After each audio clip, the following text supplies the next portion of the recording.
What are the attachments on the humerus? The multipinnate subscapularis is inserted into the lesser tubercle. The supraspinatus is inserted into the uppermost impression on the greater tubercle. The infraspinatus is inserted into the middle impression on the greater tubercle. The teres minor is inserted into the lower impression on the greater tubercle. The pectoralis major is inserted into the lateral lip of the intertubercular sulcus.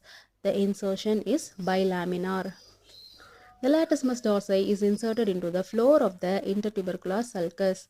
The teres major is inserted into the medial lip of the intertubercular sulcus. The contents of the intertubercular sulcus are the tendon of the long head of the biceps and its synovial sheath, the ascending branch of the anterior circumflex humeral artery. The deltoid is inserted into the deltoid tuberosity. The coracobrachialis is inserted into the rough area on the middle of the medial border.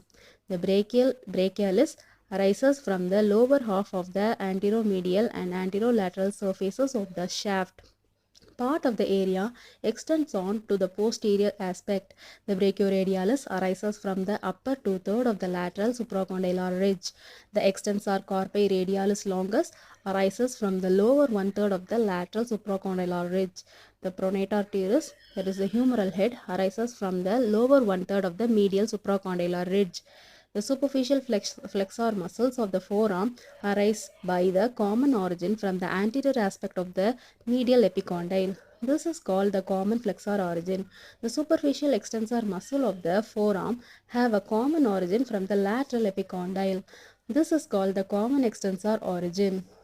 The anconeus arises from the posterior surface of the lateral epicondyle.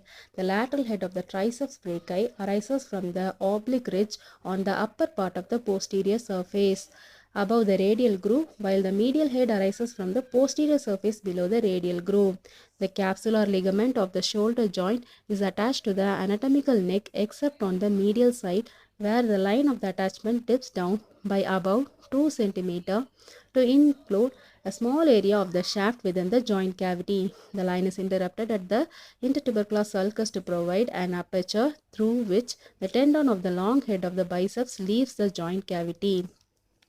The capsular ligament of the elbow joint is attached to the lower end along a line that reaches the upper limit of the radial and coronoid fossae anteriorly and of the olecranon fossa posteriorly, so that these fossae lie within the joint cavity.